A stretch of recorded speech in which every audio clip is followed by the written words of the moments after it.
Este es Pedro y esta su forma de enseñar que está en nuestras manos ayudar al planeta.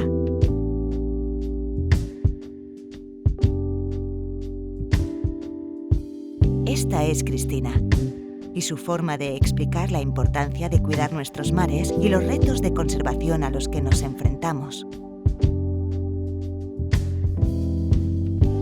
Esta es Alicia y esta su forma de enseñar sobre la importancia de nuestros océanos.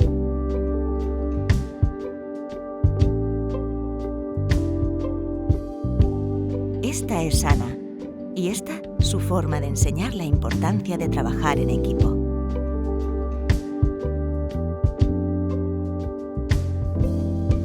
Esta es Judith y esta su forma de enseñar las amenazas que afectan a los tiburones.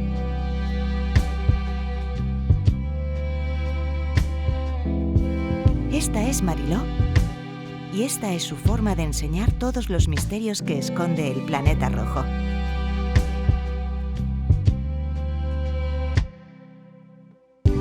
Esta es Desiree y esta su forma de enseñar cómo podemos ser parte del cambio.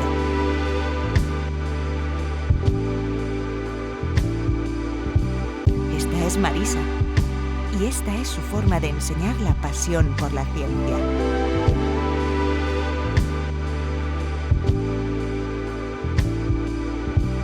Esta es nuestra forma de enseñar, gracias a todos los que formáis parte de ella.